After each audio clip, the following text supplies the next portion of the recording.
Hello everyone, welcome to Homemakers Radio and welcome to the Mats. I hope I can keep you company while you get something done today. The first thing that I like to say is get ready, get prepared, paint your smile on, use your best stuff if you're at home, and get dressed up as best you can. And to get ready, it kind of gives you a start, it gives you some motivation. And so today, before you go, I want to share my teacup with you. It was given to me by a friend in Canada who often claimed that our friendship has lasted longer than many marriages. So that's how long we've been friends. I believe we've been friends almost 50 years. And she gave this to me. She lives in Canada. And so we're having our autumn. So I wanted to show this to you. And it is Royal Standard. It's called Wild Rose. It's just beautiful, isn't it? Well, I was so impressed with the chapter on Jane Austen, the dinner at Pemberley, or the menus at Pemberley, or the eating style, that I decided to take my own advice. I was reading it to you yesterday. Remember the Pemberley meal plan on how you would go for a walk before breakfast, and so I decided to do it today.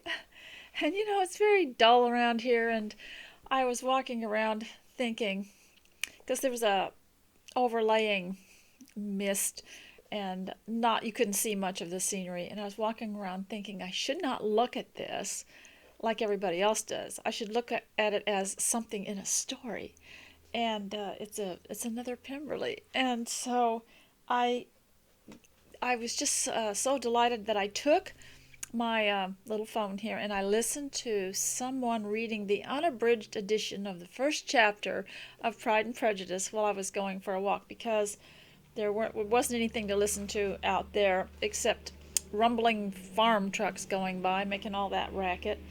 And I just benefited from it so much. I've just come in from that walk. It's a little bit chilly here. We get a little bit warmer during the day.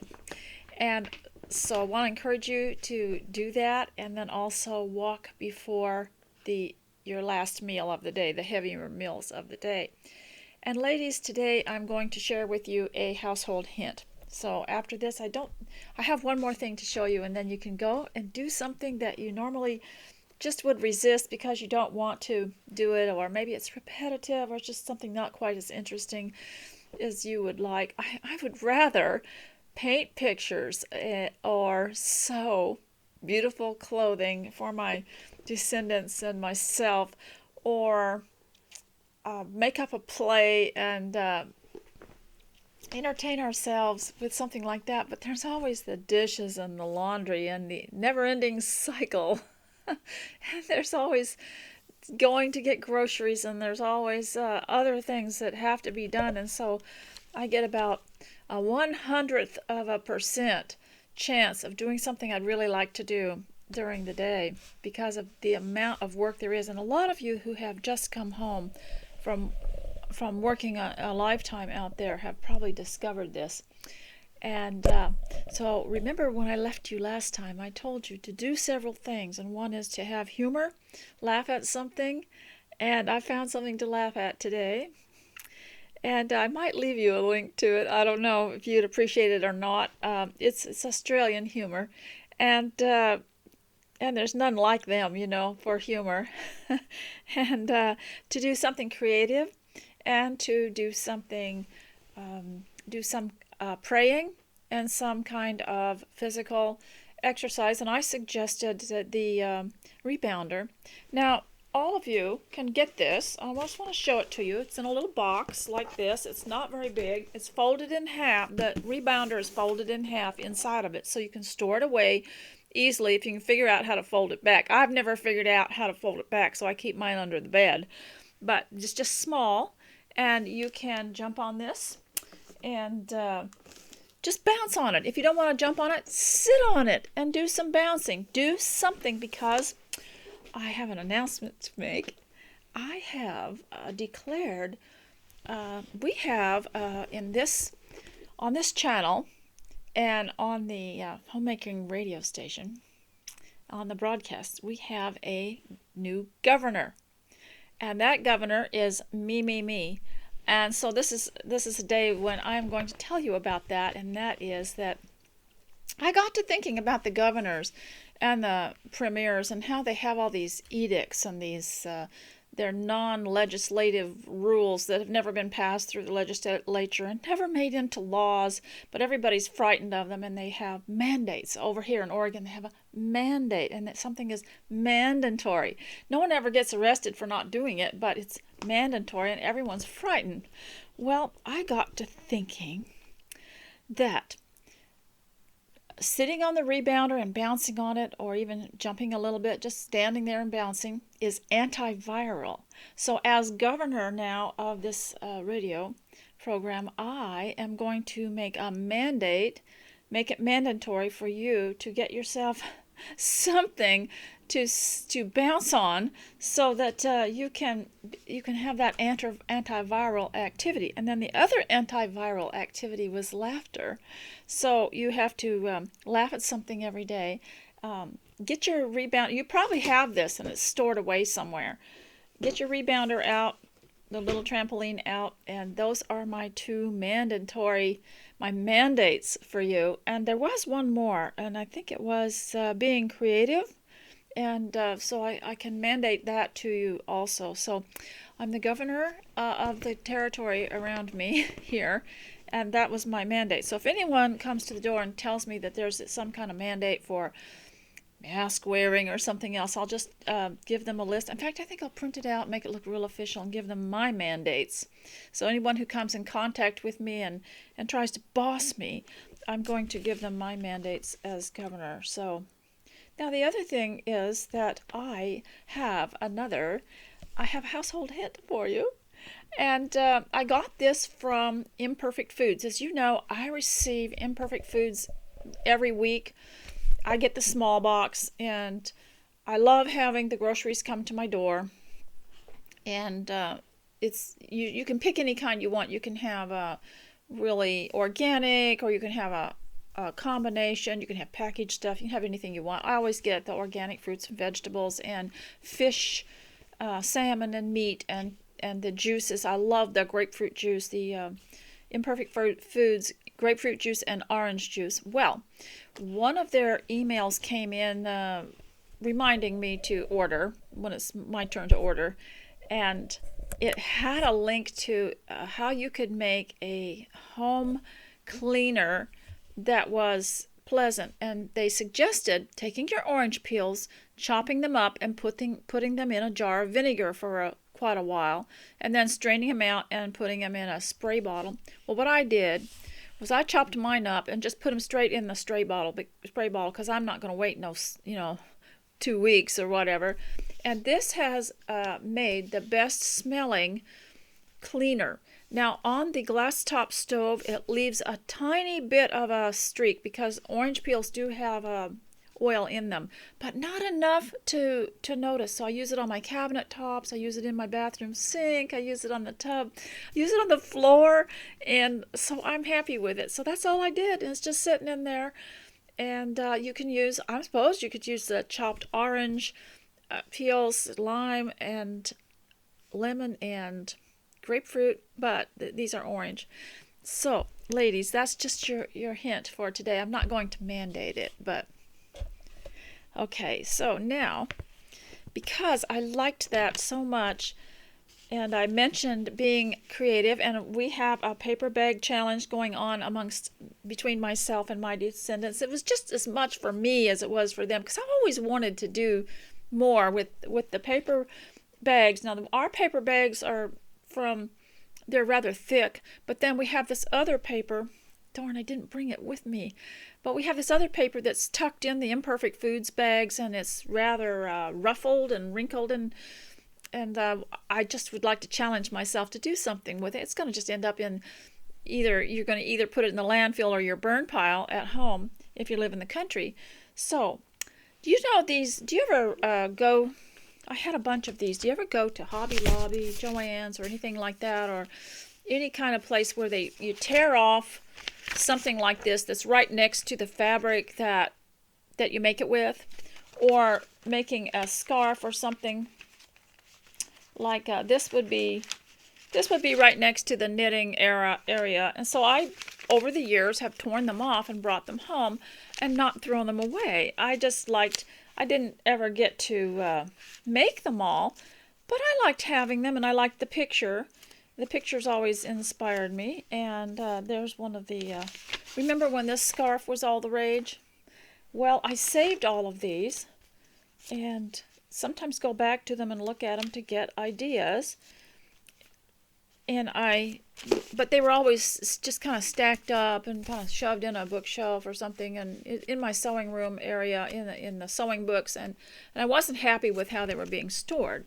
So I took a brown paper bag. Let me just show you. Now our brown paper bags look like this, and they have a little handle like this that's glued on, and it's doubled over, and I just love it. And these are the thick bags. But at the top of every bag, there's a little dip right in here, and then all this is decal edged.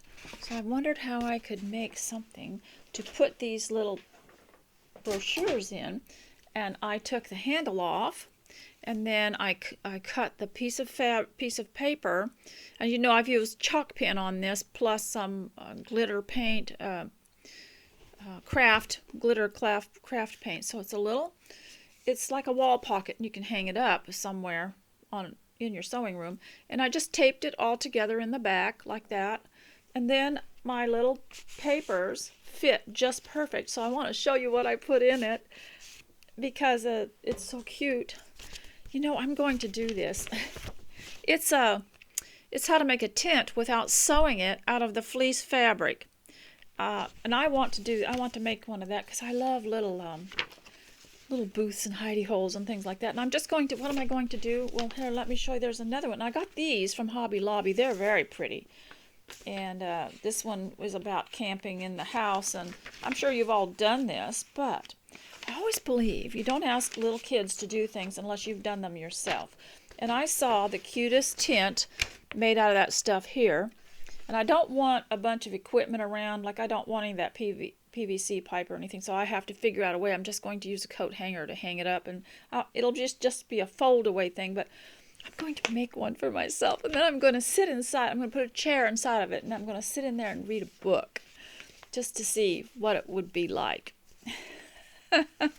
I mean, life is short. Why not? So I would like to encourage you all to keep a notebook. Now, I use this kind of paper in a little notebook because I can remove it if it's too messy, and I can rewrite it. And in that notebook, you put things that you think of or knowledge that you have so that you have something to pass on. And you can just put your schedule in it because somebody's going to learn from that. How many times have we found people have found things from old Victorian books that someone has just written a schedule or a list for their groceries, and we learn so much from it.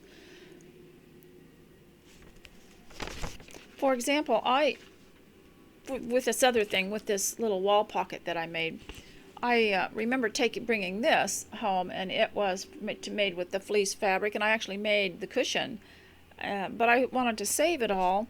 I think it's very unique the way they make these.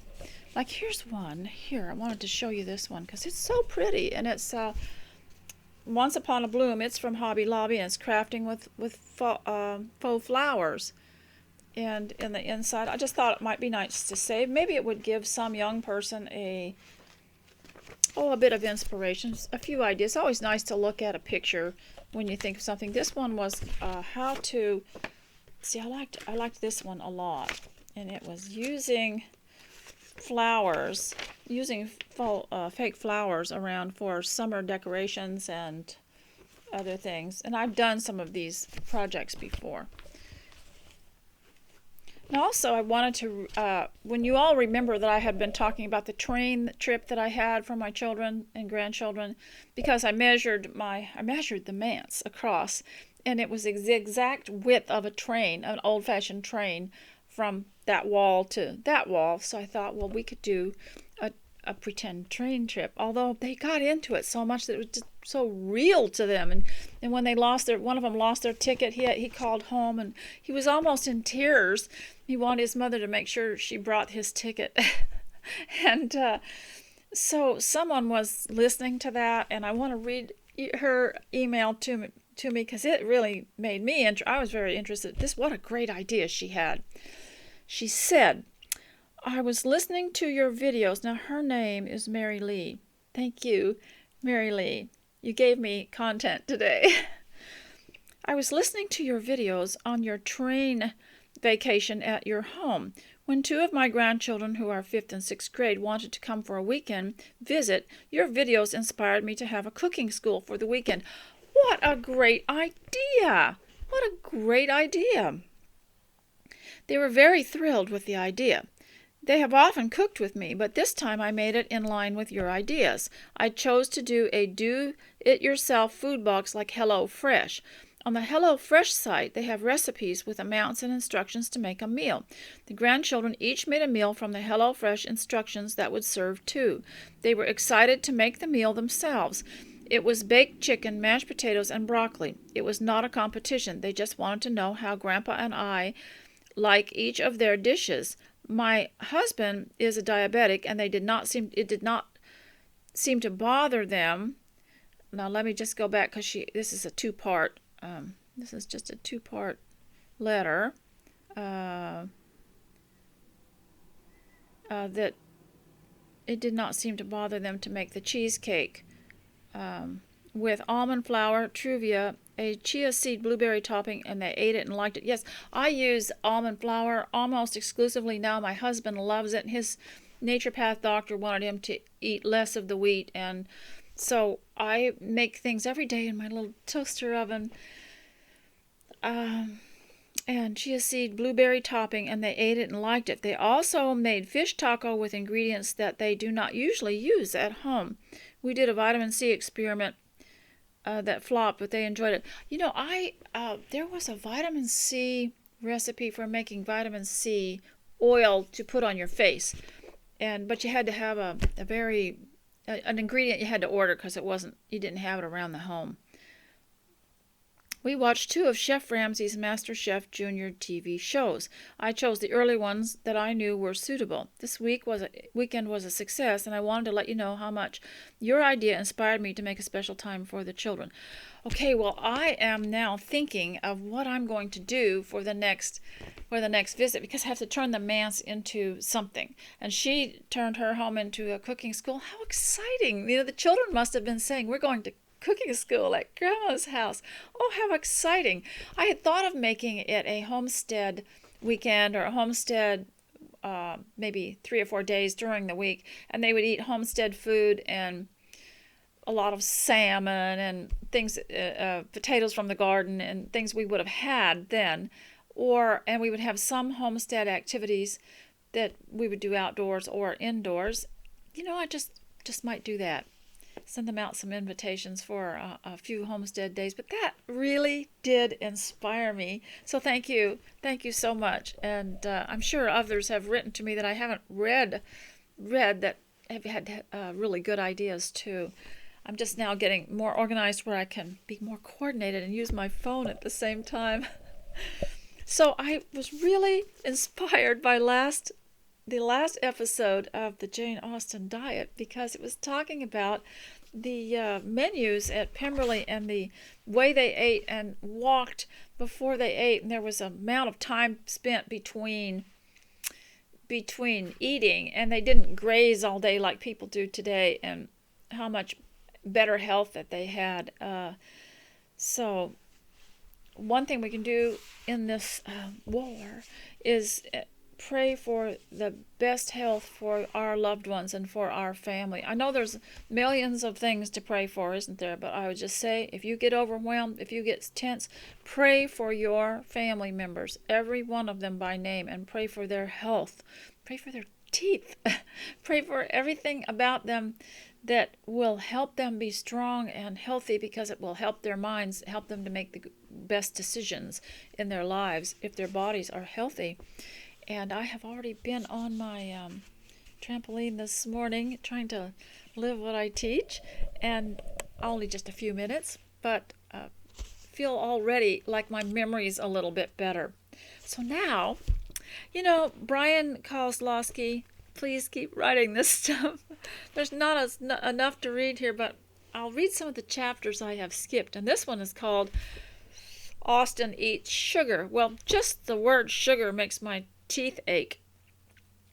And I walk down an aisle in a grocery store, and if it's the sugar on one side and I see it, my teeth start stinging. If I see candy, my teeth start to ache and to hurt. I don't know why. Sugar. But I want to read this. This is so important. And in some cases, with all the artificial stuff that's going around, I'll take my chances with raw sugar.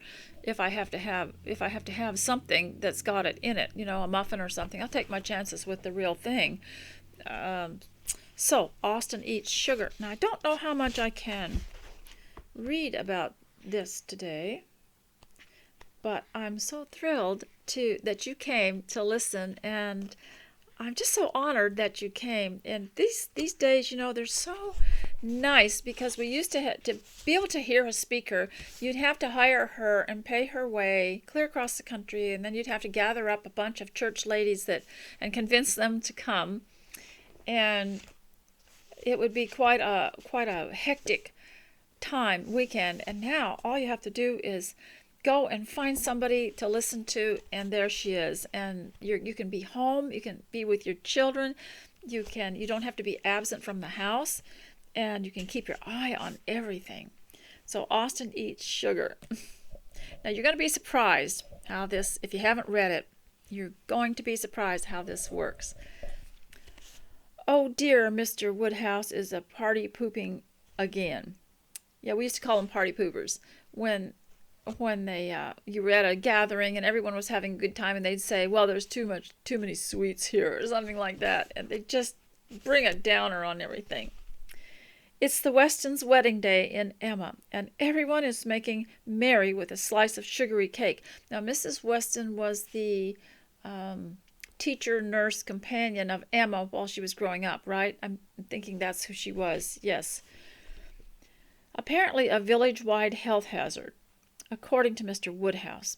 All that sugar is unwholesome, unfit, and he earnestly tries to dissuade them from having any wedding cake at all. What a downer!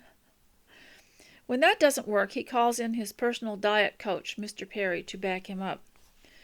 Well, wedding cake might certainly disagree with many, says Mr. Perry appeasingly, not wanting to lose his job, poor man, but that doesn't stop the strange rumor from circulating. Later that day, all the little Perry children have been mysteriously seen with a slice of Mrs. Weston's wedding cake in their hands, though Mr. Woodhouse would never have believed it. I don't suppose their cakes had the huge sugar content that cakes do in our day and age, probably not as refined. The whole scene is only a few sentences long, a comical beginning to a romance comedy. Yet Austin's entire and quite serious attitude to sugar is woven brilliantly within. Because unlike Mr. Woodhouse and the party poopers today, with their calls to ban sugar from our lives completely, Jane never dreamed of living without the sweets of pleasure. I have to make a comment on that. Someday I'll just read the book without, if I can restrain myself, without making comments and talking. But I have to make a comment about that. I have been to many church dinners and events at people's home when there'll be one lady that really will lay into everybody because there are some cookies there, and she'll say, this is all going to ruin your health, don't you know, this is bad for you, and all that. And we know all that, but she just has to lecture us. And I've been in many parts of the country and of the world at church things where there's been one, there's always one sourpuss that has had to, and then I'll watch, and they'll go and take some and eat them after they've lectured. It's like they have to do their little religious stint there and do their duty and tell everybody how bad it is for them. And then that kind of justifies them taking some, I guess. Do you run into people like that? Sweet being a particularly favorite adjective for Austen, she uses it over 100 times in her novels, but then again, she kept her wits about her, too. I've got to write down something that I want to tell you so I don't forget.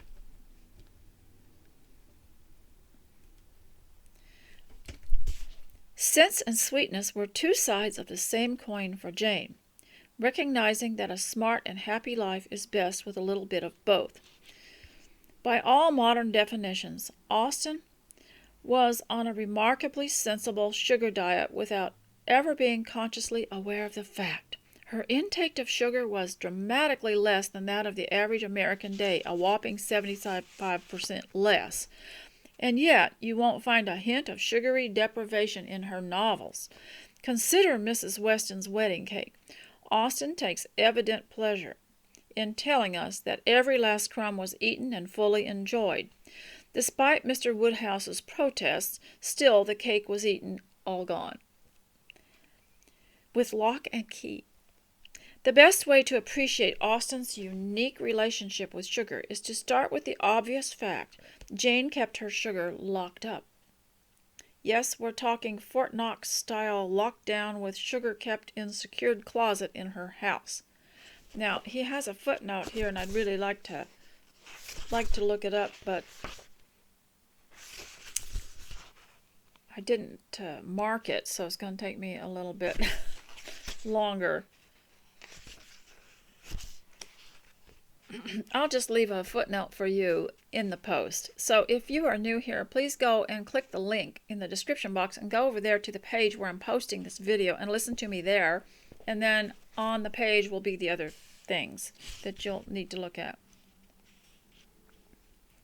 Trust me, this isn't as wacky as it sounds.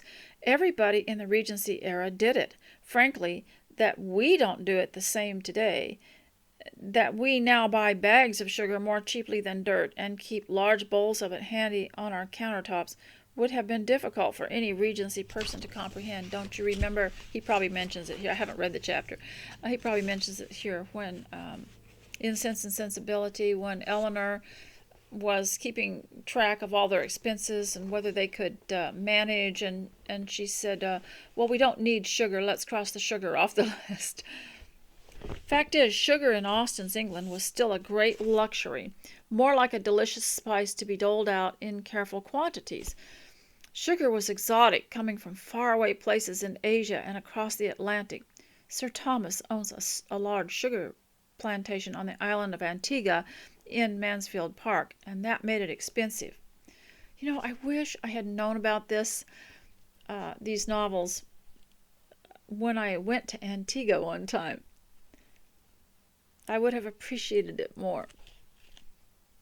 I'll tell you about that later. Not unaffordable, but pricey enough for Jane to get palpably excited over the following anecdote. In 1808, her brother Charles, fighting in the English Navy against Napoleon. See there, you could do a homeschool lesson in Jane Austen books, and you could have history, and you could study Napoleon. Because, my mother would have been reading Anne of Green Gables, and if something like this was mentioned, she would stop and look it up and tell us the meaning of it. Fighting in the English Navy against Napoleon, had captured a French schooner near Bermuda. And there's geography there, so where's Bermuda? A valuable prize, as Austen says, all because it was richly laden with sugar. Needless to say, no one wanted to be parted from this so-called white gold. Once they got it, hence the habit of keeping sugar under lock and key, safe from the sticky fingers of Regency's servants. But sugar's high price tag also put natural limits on how much everyone consumed. We can live without it, We've got our apples, we've got our fruit. It's in everything. It's in our there's a natural sugar in our fruits and vegetables and other things. Once you do without sugar, I read about this lady that decided to do without sugar for 14 days, and she said that her taste buds were sharper and she could taste the natural sugar in things we don't even think of as being sugary that are natural, the fruits and vegetables and other things. At the end of the 18th century, Austen and her English contemporaries were eating roughly 20 pounds of sugar per person a year. That might seem substantial, but it's incredibly low when you put it into modern-day context. By the early 21st century, even the most conservative estimates held that Americans were consuming a gut-punching 90 pounds of sugar per person a year. I've even done the math here, a rare and wild thing, mind you, math and I being congenital enemies. Austen's average sugar consumption, 20 pounds per year, comes out to only about 6 teaspoons of added sugar per day. That's still a lot. You know, if you've ever done without sugar, 6 teaspoons is way over the limit. Eureka. Let's see. A eureka moment, if I've ever had one. 6 teaspoons of total sugar per day is the exact safest figure now recommended by both the World Health Organizations and American Heart Association. In contrast, most Americans now consume over 20 teaspoons of sugar per day. So much trash and sweet things. Science has gradually noticed what Mary Musgrove from Persuasion recognized back in 1817. If overindulged to such a degree, sweet things have a dreadful habit of making us sick. Biologically sick, that is. Sugar isn't metabolized like other foods.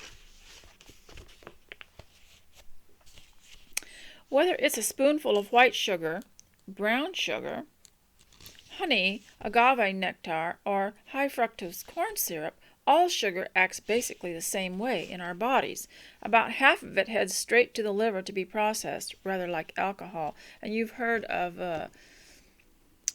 I forget what it's called. Goodness. But I've told you before, your liver is so sensitive and so important, and it filters everything that's in it. And that's why I warn you against the chemical solutions to sickness and disease. I warn you against, because all that's going to go through your liver and will cause more problems.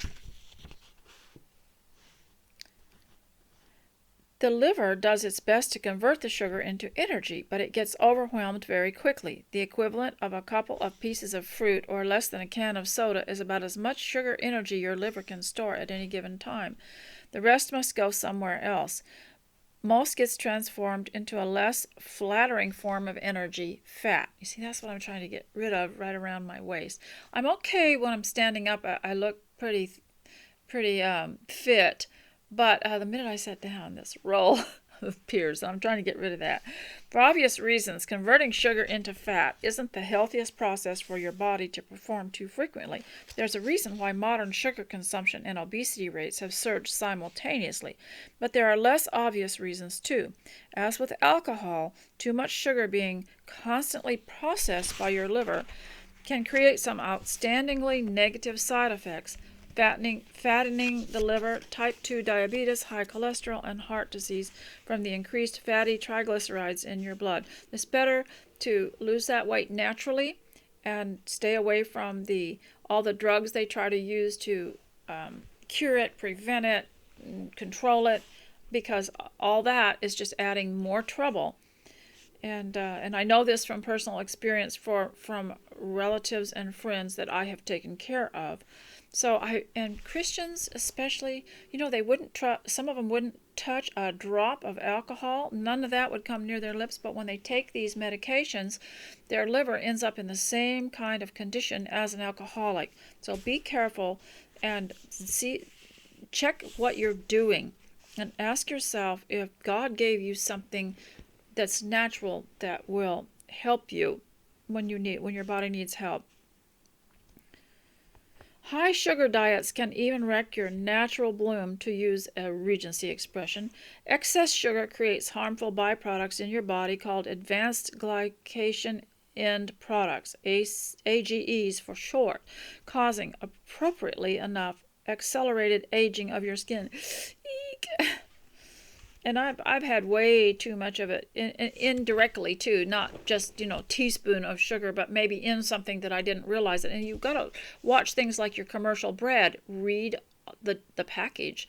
Just read what's on the package. There's sugar in things like tomato sauce and ketchup and condiments. There's a lot of sugar in that.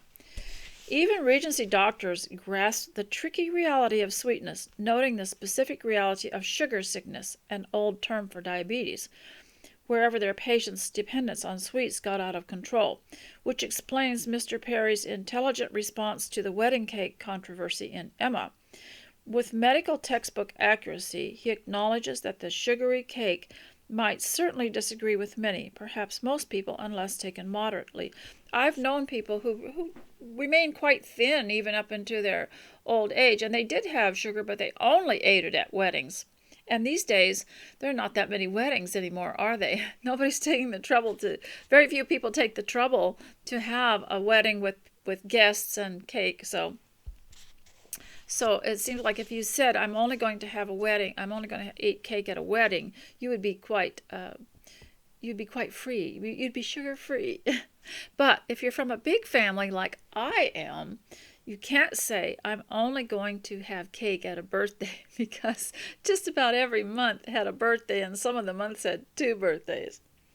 Unless taken moderately, the solution satisfies the stricter dieter in Austin world, Mr. Woodhouse, and is still the most accurate solution today. Nobody can give up sugar completely, nor do we need to. Sugar has always been a natural fact and pleasure of life. Our bodies have no problem handling it in moderation, a biological knack we've inherited from our prehistoric ancestors, who certainly didn't pass up the rare treat of a beehive dripping with honey when they saw it. Austin saw sugar in much the same way. She lived in an age when sugar in any form was still regarded as a special treat to enjoy when the occasion arises. Now, this would be an interesting experiment. Get your supply of sugar and in a box or can or whatever, however you buy it, a container. Keep it in your pantry and don't use it except very sparingly and once a year, and see how long it will last you. At Mrs. Weston's wedding, for example, everybody guiltlessly helps themselves to a rich slice of cake. For the simple reason that it is special. No one in Austin world eats this way all the time. Quite the opposite. Sweet things were always surrounded by an aura of specialness for Jane. The random purchase of a Regency dessert was enough to be included in the important nothings of her life. You know how interesting the purchase of a sponge cake is to me, she wrote her sister in 1808. One thing I've noticed is I have an old cookbook from the 1950s, and they were quite keen on sugar, and I suppose the cookbooks were in league with selling the sugar companies. And I have noticed that you need only about 1/4 of what they suggested. They will say for a cake 2 cups of sugar. You only need about 1/4 of it, and especially if you're going to add some kind of filling or frosting or something like that, you really don't need all that. And so that's what I have been doing, is just really, really reducing it. So we can still have our cake and eat it too. Conversely, one of the glaring giveaways that Mrs. Elton of Emma is absolutely dissipated, and clearly not from around the respectable parts of Austin world, is that she expects such sugary treats too often and at inappropriate moments. Notice she is shocked that refreshments at everyday card parties don't include a heaping bowl of ice, which means ice cream or sorbets, for the players to snack on. She also finds the quantity of cakes served rather poor and shabby. The insufferable woman clearly has her sugar priorities mixed up. Though, to be fair, Austin had an easier time sorting these sugar priorities than we do. The expense of Regency sugar made it easier to limit, just as the cheapness of modern sugar makes it harder to resist. Hence the now normal intake of 20 teaspoons of sugar a day, a near toxic level over 3 times what Jane was used to. And yet the reality remains. Unless the bizarre or impossible happens, we fall into a time warp. We start locking up our sugar. We capture sugar-laden schooners in Napoleon's sea battles. It doesn't seem like sugar is ever going back to Regency standards. Well, said the still waiting Harriet, what shall I do? What would you advise me to do? You must take care of yourself, says Jane, and luckily recreating your own world of Regency sugar sanity is easier than it sounds. And I agree with that. I've created my own world of governors. See, because I'm governor now of Homemaking Radio. So you can do whatever you want. You can just create any kind of a world you want. So I don't want to put a mandate on sugar, but I would like to recommend that you limit it to a teaspoon a day, or skip a couple of days. Satisfied with less. By far the easiest way.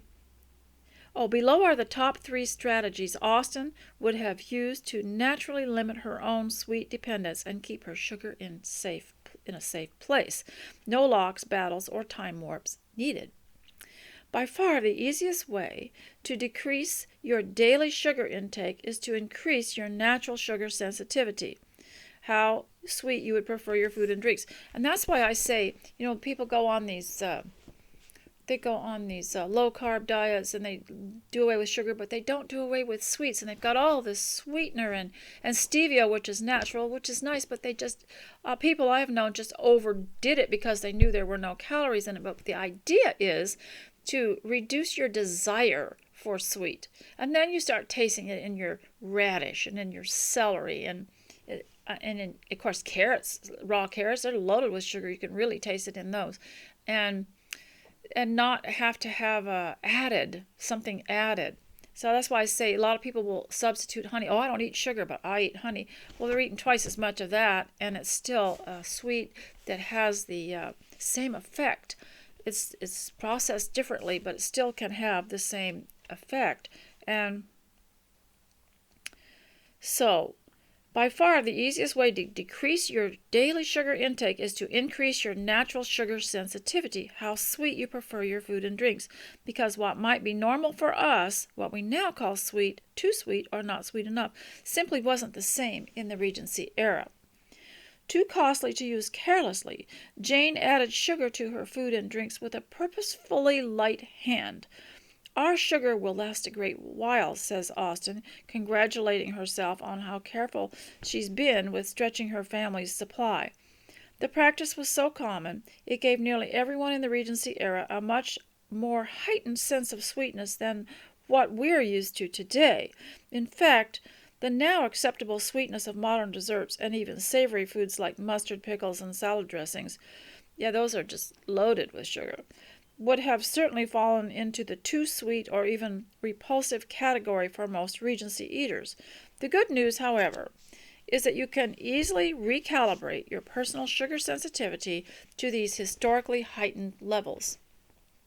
Researchers have found that sweetness is a fluid concept. The less sugar people eat, the better they become at tasting it. Essentially, you can train your taste buds to be, as Austen says, satisfied with less. Try it out on your next cup of coffee or tea. Take away a small, barely perceptible amount of sugar from the amount you're generally used to. 1/8 teaspoon would work. Give your taste buds a few days to get used to the new level of sweetness. Then repeat the process again, taking away another 1/8 teaspoon and waiting for a few days to adjust. Continue until you reach astonishment beyond expression at how much sugar you've cut from your diet without ever feeling deprived. Austen lived in a world that was totally upfront and honest with its sugar use. In other words, Jane knew when she was eating sugar it was almost only added to foods that were supposed to be sweet, desserts, jams, cakes, etc. And while you might think the same logic applies today, things are not as straightforward anymore. We now live in a world with far more secrecy and concealment, as they say in Emma. That is so true, because anytime you have some product that's packaged, it will say natural flavors, and you don't even know what they are. Sugar lurks in practically everything with a nutrition label, in foods that have never needed added sugar in the first place, a consequence of the low-fat craze of the 1990s, when food companies, pressured out of using fat, only added the flavorful alternative sugar. That's right, when you don't have the normal amount of fat in your diet, you try to make up for it with the sugar or with the starch, and it just has a very bad effect on you. We were better off with the natural fats. This now means that your low-fat yogurt often contains more sugar than a can of soda. That's true. Or that certain brands of tomato sauce have more sugar in one serving than the equivalent of a chocolate chip cookie. Now, tomatoes by themselves have a natural, God-given sugar in them. Or that modern sandwich bread has almost a teaspoon of added sugar in each slice. Even, like, my teeth are starting to itch. Even foods advertised as no sugar added are usually hiding a sweetener that you think secret, slyly using concentrated fruit juice, which is still sugar, as a loophole. Today, 80% of our packaged foods contain added sugar, making us far more likely to zoom past Austin's safe sugar speed limit, 6 teaspoons, even before reaching dessert. So even to me, 6 teaspoons a day, that's too much. So, and I have a cookbook that someone gave me for making cookies, breads, and things with almond flour, which has a natural sweetness to it. I don't really need sugar with it. Which is why we should all be reading those nutrition labels for the same reason Catherine Morland reads boring history books. I read them a little as a duty, she said. They may not be as titillating as the mysteries of Udolpho, but it's our duty to find out how much sugar is concealed within. And if the number is too high for Regency comfort, bearing in mind that 4 grams of sugar equals 1 teaspoon, choose the more natural alternatives with less hyperactive sugar contents. In short, put an end to the miserable state of concealment that has been carrying on so long. And that's a quote from one of the Jane Austen. You know, this is such a good lesson, and I agree with it.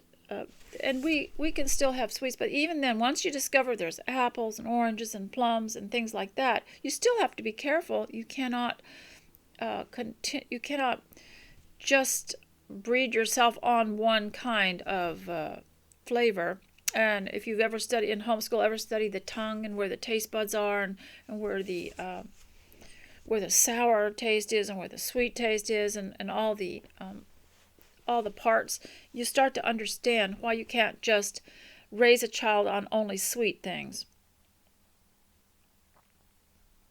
You'd be hard-pressed to find a sugar craving in Austen world that isn't in some way satisfied with fruit. I wish I had brought to the table the Victorian cookbook that I have that shows a lot of the recipes of the time. Baked apples are a favorite treat of Jane Fairfax and Emma. That's what we learned to love. We don't bake them, but I peel them and chop them and put them on a pan with a tight lid and cook them like you would if you were making berry jam, and get them nice and soft, and then afterwards put them in a bowl and add whipping cream or something like that to it, and you're just as satisfied as if you'd had sugar once you get used to it, doing without it.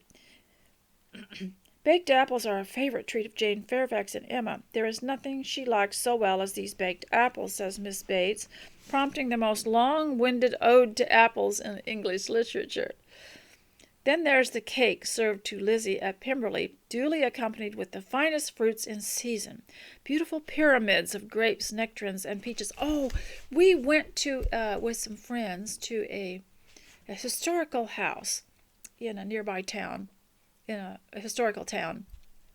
And there were people there showing you how things were done in this person's well-appointed Victorian house, and they showed how they would put a plate down and then something else on top of that that was footed, and then another plate and everything, and then they would load it with what they said here, beautiful pyramids of grapes, nectarines, and peaches.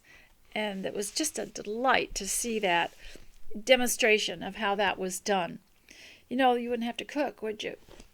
Just load a 3-tiered thingy with all those goodies. They're so beautiful. In Sense and Sensibility, a basket full of fruit is one of the first housewarming gifts the Dashwoods received from Sir John, a sweet pick-me-up after their long journey. Like General Tilney in Northanger Abbey, almost everybody in the Regency era loved good fruit. Indulging in a decadent and overly sugary dessert course after dinner simply wasn't the everyday custom. Instead, most members of Austin's class preferred a platter of fresh fruit and nuts to finish off the meal, plucked straight from the garden when available. When not in season, then some sort of pastry made with fruit preserves, like the apple tarts served at Hartfield, would satisfy. Wouldn't you have loved to have known what the recipe is for a bit of apple tart? As he said in Emma, there was a definite penny-pinching element in all of this. Relying on the natural sweetness of nature was much cheaper than buying sugar itself, but health played a role too. Well, the only way to stop all the health hazards of sugar is to raise the price. Interestingly, the only time Austen uses the word wholesome to describe anything sweet is when fruit is involved. Miss Bates even calls her baked apples extremely wholesome, albeit somewhat exaggeratingly. The woman is excessively fond of stretching facts, and the fact remains that sugar naturally found in fruit is technically no healthier than regular table sugar, but Miss Bates is on the right track. Fruit has the one thing regular sugar doesn't have, a wholesome little thing called fiber. Fiber is to sugar what money is to a Regency marriage. It moves things along rather nicely. Being the indigestible bits of plants, fiber slows down the digestion of whatever food is alongside of it, sugar included. Yes, I learned that in one of our homeschool books, that it slows down the high sudden spike of a sugar high. Whereas sugar itself is absorbed quickly into your body, creating the fast sugar spike so potentially toxic to your biology, sugar eaten with fiber, aka fruit, is much more slowly absorbed. Like a sponge, fiber swells and traps the sugar in your intestines before slowly releasing it to your liver. Not only is this gentler on the liver, absorbing sugar slowly allows your body more time to burn off as energy rather than storing it as fat. I like to listen to Dr. Berg on YouTube, and he only speaks for 2 or 3 minutes on each one, so he's easy to listen to.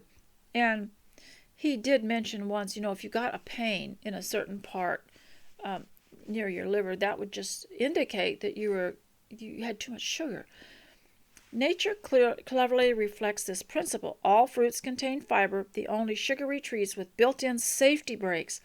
Jane evidently picked up on this natural cue. Sugar highs in Austen world only come in the form of wholesome fruit, the midsummer strawberry feast in Emma being the best example. In it, everyone tickles their sweet tooth with guiltless, abandoned strawberries. Oh, in Alaska on the homestead, we had the best strawberries, and they weren't red. They were a peachy color, a real pale peach color, and they grew up on a stem so that they wouldn't lay on the ground, the wet ground.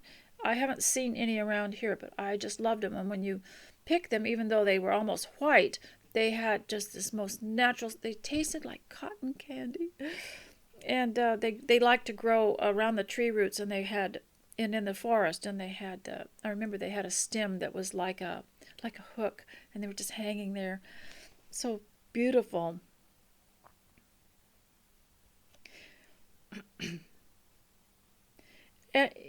Everyone tickled their sweet tooth with guiltless abandon. Strawberries, and only strawberries, could now be thought of or spoken of.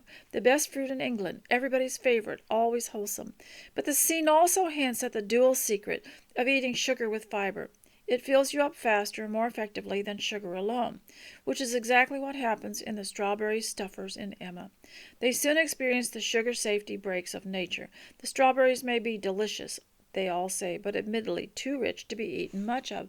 And if you have children that you are worried that they're going to like sugar too much, cut up some oranges, cut up some slices of apples, and leave them out. Let them snack on those all day. If you're thinking of skirting around Austen's sugar limits with artificial sweeteners, she begged him to think again on this subject. Not invented until the 20th century, those little pink, blue, and yellow packets, all promising sweetness without the calories, would have never entered Jane's wildest dieting dreams. And it's just as well we eliminate them from our diets too, I agree. Scientific suspicions have always surrounded these zero-calorie sweeteners. especially their claims for helping us to lose weight. But new research suggests they might actually be doing the opposite. Artificial sweeteners seem to negatively affect the balance of good bacteria in our gut, the helpful microbes so important for keeping our digestion and metabolism in check, which could explain why population studies are now linking the consumption of artificial sweeteners, especially in diet sodas, with weight gain, not weight loss. Though none of this would surprise Jane, nothing artificial is completely trustworthy in Austin world. So now, as your governor of Homemaking Radio, I do want to have another mandate, and that is consider cutting down on sugar or out on sugar, because that's antiviral. And so I've got the three mandates is spend a little time with exercise, particularly on your trampoline or rebounder, and then laugh at something. Have something to. I'll put something you can click on to laugh at today. Okay. So, ladies, I hope this has entertained you sufficiently, and that you'll create something today, like I did, with brown paper or paper bag, and just give it a thought. I bet you have a lot better ideas than I do. I once made a long list of all the things you could do, and then promptly put it where I cannot find it. But that's why I need these things.